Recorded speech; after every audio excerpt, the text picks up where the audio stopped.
They said I should just stay quiet, that I was only the widow, like I hadn't built that entire family from the ground up. Those were the words that ended it all. That single sentence, spoken at the head of the dinner table, shattered whatever illusion I had left about my place in their lives. My name is Margaret Rowley. I'm 69 years old. I was married to George Rowley for 45 years. We built a life together. 2 sons, a business, a lake house, a modest portfolio of properties, and a reputation for being the couple you could always count on. But apparently once George died, I was expected to fade into the background like a coat rack, visible but not to be heard. It started with a dinner invitation from my eldest son, Nathan, and his wife Jenna. They said we needed to talk about estate matters. That's how they phrased it. Polite, distant, sanitized. The dinner was held at Nathan's home in Oak Bend, a 2-story glass-fronted house with a landscaped backyard and a driveway wide enough for 6 cars.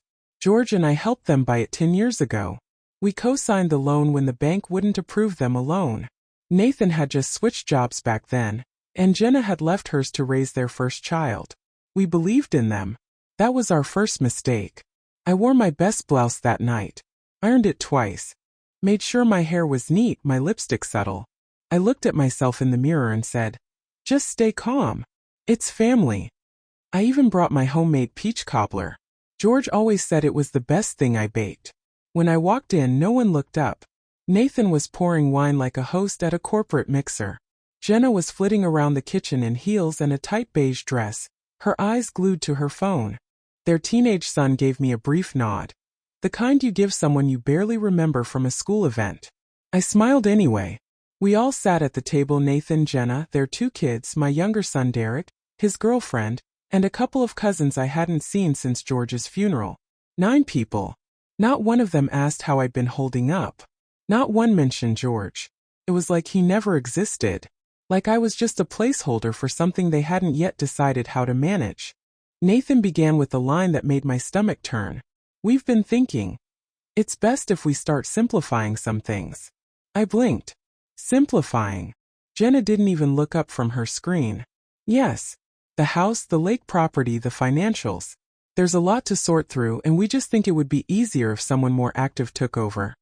My voice was steady. "Have you spoken to Mr. Halpern? He's still the trustee on the estate." That's when it happened. Jenna finally looked at me and said, "You're just the widow, Margaret. Maybe just let us handle it." The silence that followed was heavier than grief. Then Derek chuckled. "It's not personal, Mom. It's just time to move forward." I looked around the table. No one met my eyes. I set my fork down, stood up, said nothing. I left the cobbler untouched on the counter. I walked to my car, closed the door, and drove home in silence. The kind of silence that hums inside your ears. That drowns out everything else. When I got home, I didn't turn on the lights. I sat in George's old recliner, the one we used to fight over during cold nights, and wrapped myself in the plaid throw he bought on a whim during a road trip to Tennessee. I sat there for hours, not crying, not speaking, just breathing. They had no idea what I was about to do. At 2:43 a.m. I got up. I went to the old cabinet in the hallway, the one George used to call the vault. We kept everything there: passports, deeds, insurance forms, letters from lawyers. I hadn't opened it in months. Behind a stack of outdated tax forms, I found a sealed envelope with my name on it. Just one word, written in George's blocky handwriting. Margaret. My heart skipped. George wasn't the sentimental type. He showed love through actions, not words. If he wrote something down and sealed it, it mattered. Inside was a letter. And a stack of documents. The letter was short. "If you're reading this, something went wrong. I wanted to protect you, but I knew you wouldn't listen if I told you outright. So I did what had to be done. Everything, the house, the accounts, the lake property, is in your name. Sole ownership. They don't know. Don't let them bully you. Don't let them erase you. If they try, shut it all down." I froze. My breath caught in my throat. The documents were real. Signed. Notarized. Dated 8 months before George passed. Power of attorney. Ownership transfers. Control of all family assets. It was all mine. Everything. I wasn't just the widow. I was the sole legal authority over everything they thought they were entitled to. By the time the sun began to rise, I was already sitting at the kitchen table with every light on in the house. I'd laid the documents out in rows, each one perfectly aligned. Ownership transfers, financial authorizations. The power of attorney George quietly updated while he was still strong enough to go to our lawyer, Mr. Halpern, without help. I didn't even know he'd done this. But now I understood why he started asking more questions about Nathan's spending. Why he insisted on a second lockbox for estate paperwork. Why he pulled away from the family dinners when Jenna began taking over the conversations. He saw it before I did. And he did something about it. At 6:15 a.m., I picked up the landline and dialed Halpern's private number. I'd known him for over 25 years. He and George went fishing together every spring. When his voice came on the line, gravelly, groggy but alert, I said only this. I found the papers. I want everything activated. There was a pause. Then a quiet, understood. I'll be there at 9. He hung up. No fuss. No dramatics. Just action. By the time he arrived, I was dressed in my gray suit. Nothing fancy but strong. I pinned my hair the way George liked, made a fresh pot of coffee, and placed the folder on the table like a declaration of war. Halpern walked in, looked at the envelope with George's handwriting and sighed. He told me he hoped you'd never need this, he said. Well, I replied, he was wrong. For the next 2 hours we combed through every clause, every signature, every line that handed control to me. We signed where necessary, notified the estate's financial advisor, transferred account access, sent instructions to the Lake Properties Management Company. By 11:32 a.m. It was official.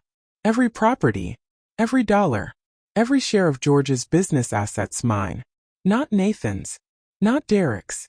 Not the trust board. Just me. Halpern closed his briefcase. Would you like to inform them directly? Or let the system speak first? I looked at him and said, let them feel it. It didn't take long. At 2:47 p.m. Nathan texted me. Hey mom, weird Q. Do you know why the cabin account is frozen? I didn't respond. 5 minutes later, a call from Jenna. Straight to voicemail. Her tone was stiff, overly cheerful. The way she sounds when she's covering panic. Then a text from Derek. Did something change on the estate's end? My card was declined. By 5:03 p.m. I knew they'd all gathered again at Nathan's place. They always did when something went wrong, as if strategy dinners could outmaneuver reality. I put the documents in a leather folder, walked to my car, drove straight to the house I helped them keep afloat. The one with the new porch swing and garden Jenna took credit for, even though I planted the azaleas myself. Nathan opened the door surprised. Mom! I walked past him without a word. Into the kitchen. Laid the folder on the counter. Opened it slowly. Jenna came around the corner in her spotless white sweater and paused. I think you all need to sit, I said. They didn't. Of course they didn't. So I kept speaking. This, I said, laying out each document, is the new reality. The trust is dissolved. George did it last year. Everything is now in my name. The house, the cabins, the accounts, the business shares, everything. Nathan laughed under his breath. You can't just do that. I didn't, I said. George did. I'm just carrying it out. Jenna leaned over the papers, scanning them like she could disprove them with a stare. These can't be binding, she muttered. I handed her the notarized letter from Halpern, dated, signed, and sealed. I've already notified the institutions, I added. There's nothing left for you to manage or claim. The silence in that kitchen was colder than the refrigerator. I picked up the folder, tucked it under my arm, and turned toward the door. Then I stopped. If you'd like to talk about the future, I said calmly, you'll need to schedule an appointment. Then I left. No slamming doors. No yelling. Just a quiet exit on my terms. That night I made tea. Real tea. Not from a bag, but loose leaves from the tin George bought in Charleston years ago. I let it steep while I listened to the silence of my home, the kind of silence that used to ache but now felt clean. My phone lit up again. 3 missed calls. 2 voicemails. One group text message from Jenna titled, "Urgent Family Discussion." I didn't answer. They weren't used to that. They were used to me showing up, baking, babysitting, fixing things, smiling through dismissals, accepting half-truths in exchange for proximity. But I wasn't that woman anymore. I was the legal owner of their foundation, and they were beginning to feel it shift. The next morning, Halpern called. Nathan had tried to access 2 accounts. The security protocols flagged them. Should I restrict his authorization entirely? Halpern asked. Do it, I said. Let him find out the hard way. By midday, Derek texted, "Mom, what's happening? Are we cut off?" I stared at the screen. No reply. Then came Jenna's text. "We really need to talk. It's not fair to make decisions behind everyone's back." Fair. Fair is what I gave them for 10 years while they chipped away at my voice. Fair was attending every birthday, paying for private school, covering Nathan's property taxes when he forgot a deadline. Fair was being at George's bedside every day, while they stopped by once a week with cold coffees and empty promises. Now they wanted fairness? No. They were going to get clarity. The silence didn't last long. By noon the next day, Jenna was parked in front of my house. Not the driveway, the street. She didn't even get out of the car at first. Just sat there behind the wheel, sunglasses on, engine running like she was staking out a suspect. I watched from the kitchen window, sipping my tea.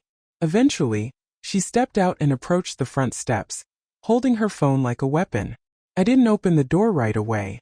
I wanted her to feel the pause, to feel what it was like to wait outside of something she once assumed she owned. When I did open it, she gave me a smile so thin it looked painful. "Margaret, we just want to understand." I didn't invite her in. She blinked, caught off guard. "I think there's been a huge misunderstanding. We all just want what's best for the family." I leaned against the doorframe. Interesting, because last week I was just the widow. Her smile twitched. "I never meant it like that," she said quickly. Tensions were high. Grief affects everyone differently. "Grief doesn't rewrite history," I said. "And it doesn't transfer deeds." She tried again. "We thought we were managing the estate together. That's what George wanted." I held up a single document, the notarized transfer of authority. "No, this is what George wanted. And now it's what's happening." She opened her mouth, closed it again, then stepped back. "If you want to involve lawyers, that's your choice," she said. "But it's not necessary." I nodded. Agreed. Which is why I've already done it. She turned and walked back to her car, stiffer than when she arrived. That night, I sat with George's old ledger. He'd kept it like a sacred artifact, every payment, every mortgage, every date. He always said numbers didn't lie. And I could hear his voice in my head again. People will show you who they are when they think you have nothing left to give. He was right. When George died, they said all the right things. They brought flowers, left casseroles on the porch, cried through speeches at the service. But underneath all that was calculation. Polite performance. It wasn't about loss. It was about timing. They assumed I'd be too broken to notice the small shifts. The way Nathan began speaking for me in meetings. How Jenna rerouted mail to her home address, for convenience. How Derek started hinting at consolidating properties to avoid tax complications. But now the roles had reversed. They were the ones being watched. The real moment came 3 days later. I was standing in the kitchen sorting old recipe cards when my phone buzzed again. Blocked caller. I answered. A male voice, firm and clipped. "Mrs. Rowley. This is Kenneth Blakely. I'm calling on behalf of Nathan Rowley and his wife. We've been retained to look into recent changes involving the estate." So they had made their move. He continued. They were under the impression that a trust was in place and decisions were to be handled jointly. I didn't respond. "Mrs.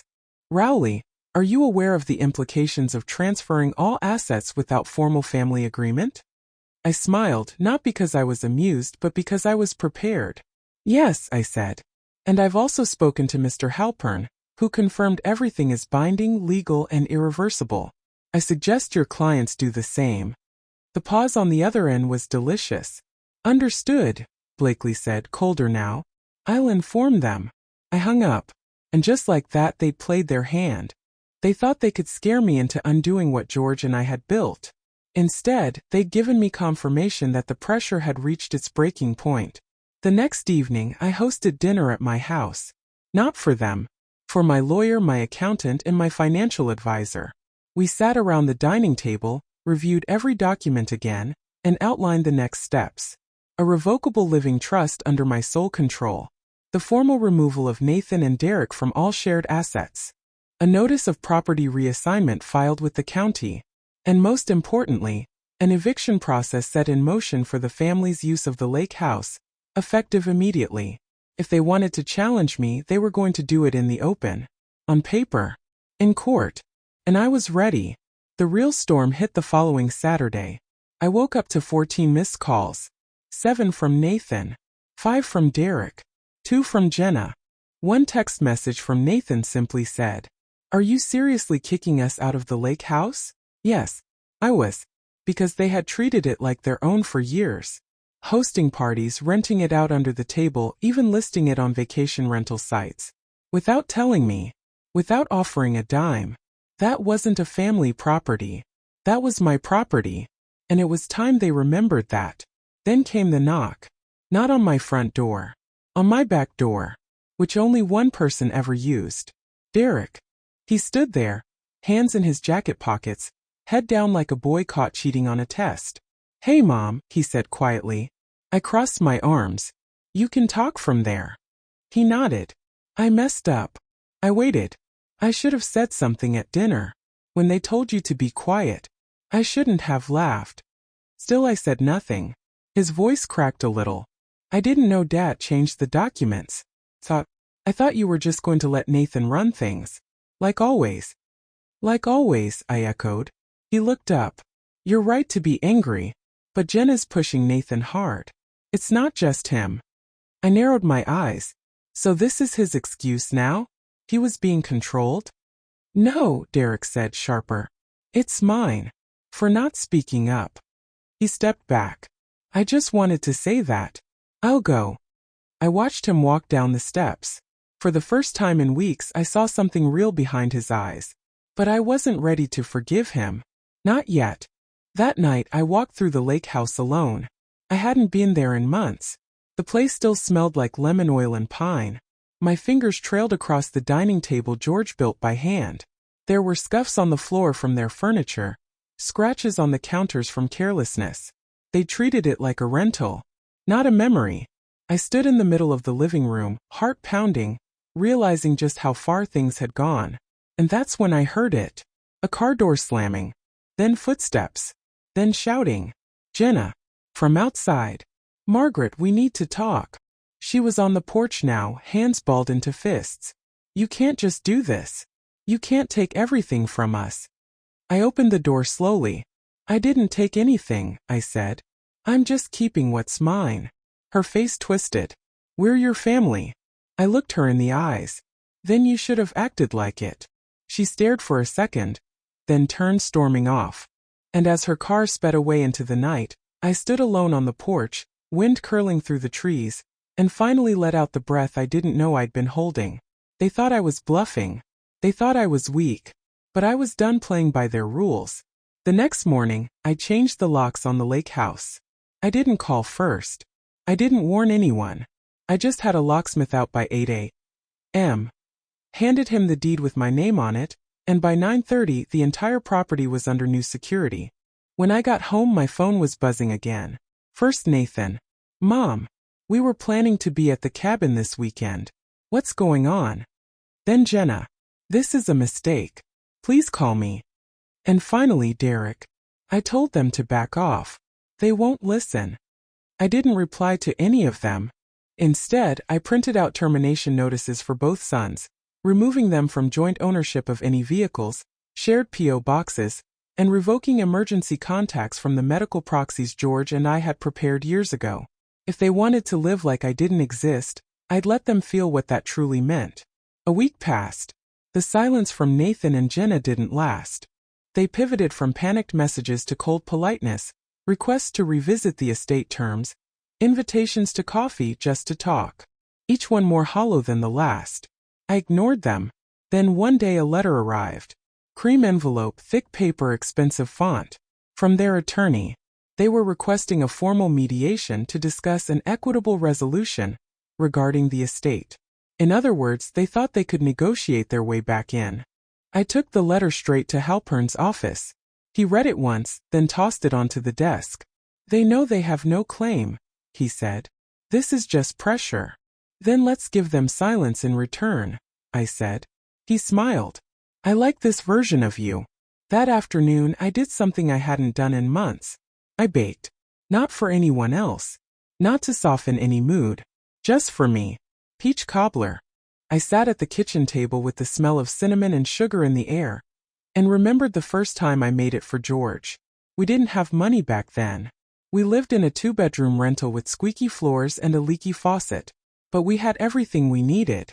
And when I handed him that first slice, he looked at me like I'd given him a crown. People think legacy is about money, he used to say, but it's about who remembers you when the room goes quiet. That stayed with me. The next day Derek showed up again. No knocking. Just his car in the driveway, him standing outside the door like a man waiting for judgment. I opened it slowly. I'm not here to argue, he said. Just to tell you something. I didn't answer. But I let him speak. I didn't know about the rental listings. I didn't know Jenna was taking money from the cabin. I thought it was just family use. I raised an eyebrow. I'm not asking for anything, he added. I just want you to know. I moved out. From their house. I've been staying with a friend. I studied his face. There were lines there now, not age but something else. Shame maybe. Realization. I can't fix what Nathan did, he said. But I can stop being part of it. He handed me an envelope. This is everything I ever signed. Power of attorney. Joint accounts. I don't want any of it. Then he turned and left. I closed the door behind him, sat at the kitchen table and didn't move for a long time. Not because I was hurt, but because I felt something strange. Relief. 3 nights later, I got a voicemail from Nathan. His voice was low. Calculated. Like he was trying to stay calm but couldn't quite manage it. Mom, I don't think you understand what you're doing. You're setting this up so no one can move forward. This isn't just about property. It's about family. You're isolating yourself. You're forcing us to take steps we never wanted to. That last sentence hung in the air. A threat. I replayed it twice. Then I called Halpern. He picked up immediately. I need you to file something, I said. I want to amend the trust. Make it permanent. Irrevocable. And lock every major asset under private management. He didn't hesitate. We can start tomorrow. At the appointment the next morning I signed 5 documents that changed everything. The lake house, redesignated as private retreat property. Access granted by written invitation only. My primary home placed into a living trust, with Derek as successor trustee, contingent on future terms. George's business shares, transferred to a scholarship fund in his name. All joint accounts, frozen and reissued under single ownership. A legally binding clause preventing Nathan or Jenna from contesting any of it, without forfeiting their access to remaining minor distributions. I didn't sign in anger. I signed in confidence. When it was done, Halpern looked at me and asked, "Would you like us to notify them?" I shook my head. Let them try. Let them find out the hard way. That evening I got a knock at my door. Not Derek. Not Jenna. Nathan. His face was drawn. Eyes tired. But his voice, still sharp. "We need to talk." I crossed my arms. "About what?" "You're making a mistake," he said. "You're burning bridges." "No," I said. "I'm just closing the ones you never planned to cross again." He stepped forward. "You can't just erase us." "I didn't," I said. "You did that the moment you told me to stay quiet." He looked like he was about to speak again, but I raised my hand. "You're not here to apologize. You're here because you lost." He blinked. I continued. "You thought I was old. You thought I'd roll over. But here's what you forgot. George built this life with me, not for you. And now I'm protecting it the way he wanted." The wind picked up slightly. Leaves rustled on the porch. "I don't need your approval," I said. And you're not entitled to a thing. He looked at me like he didn't recognize who I was anymore. Good. I closed the door before he could answer, locked it, and for the first time in years, I slept like I was 20 years younger. I used to believe people changed when they lost someone. That loss softened them, reminded them what really mattered. But I was wrong. Some people don't break open. They just get better at pretending. After I shut the door on Nathan, the messages stopped. For 2 days, nothing. No calls. No texts. And then the letters started coming. Not handwritten. Not heartfelt. Legal. Threatening. Intentional. The first one arrived by courier. Heavy envelope, law firm seal. Request for reinstatement of joint inheritance structure. Inside. 5 pages of legalese, carefully drafted to scare me. The message was simple. Undo what you've done or we'll take you to court. They didn't expect me to be ready. But I was. I walked into Halpern's office with the letter in one hand and my estate binder in the other. We scanned, annotated, filed our response. And by the end of the day, the firm representing Nathan and Jenna had received a reply they weren't ready for. It was 1 sentence long. All claims denied. Any future communication will be treated as harassment and responded to accordingly. I signed it. With my name. My full name. No Mom. No Margaret. Just Mrs. Margaret Rowley, trustee and sole legal owner. That night I poured myself a drink. Just one. George's favorite bourbon, the kind we only opened on anniversaries. I sat on the porch with the glass in my hand and thought about how far I'd come. From invisible to undeniable. The next morning, everything exploded. Literally. The doorbell rang at 7:32 a.m. It was Grace, my neighbor. Face pale, phone shaking in her hand. You need to come with me, she said. Now. I didn't ask questions. I followed her down the street to her kitchen, where she handed me her phone. Watch this. It was a video. From Jenna's social media account. A private live recording. Posted the night before. In the video, she was sitting on the porch of the lake house. My lake house. Laughing. Holding a glass of wine. And talking. Openly. To her followers. She thinks she's one. This old woman with her folder full of signatures. But she doesn't know what we know. We found something. Something she can't bury. The camera shifted. Nathan's voice chimed in from behind. She'll fold. She always does. And if she doesn't, there's always plan B. They laughed. Jenna raised her glass. To the end of the widow's rule. The video ended. I sat in Grace's kitchen for a full minute without moving. Not because I was shocked. Because I was no longer surprised. I went home. Called Halpern. Sent him the video. His response. We go nuclear. At 2:14 p.m. I made the final move. Filed a protective legal injunction against Nathan and Jenna. Restraining order for trespassing on private property. Formal cease and desist on defamatory speech. Immediate revocation of their access to everything, financial, medical, even the family cemetery plots George had purchased. Then I made the call that would end it all. To the press. Local paper. Quiet, respected. One George used to donate to. I didn't say much. Just told them who I was. What had been said about me. What had been taken. And what was about to change. They asked if I wanted anonymity. I said no. Let them read my name. Let them see my face. Let them know who finally drew the line. At 4:43 p.m. Jenna called. I answered. Margaret. You have 10 seconds, I said. Look, we didn't mean for it to. Time's up. Click. But the real ending didn't come until the next morning. Another letter. No lawyer's seal. No expensive envelope. Just plain white paper. No return address. Inside, one sentence. Check the drawer beneath George's toolbox. No signature. No explanation. But I knew the handwriting. It was George's. I stood in the garage, hand trembling, pulling open the drawer beneath the old red toolbox. Inside was a sealed manila envelope. Dusty. Untouched. I opened it. And when I saw what was inside, my knees almost gave out. Inside the envelope was a second set of documents, drawn up independently from the ones I had already activated. Each page bore George's unmistakable signature. And one short letter. If you're reading this, I was right. They won't change. But you need to know you still have a choice. This is your insurance. Do with it what you believe is right. They revealed something no one else knew. A private investment account, opened by George years ago.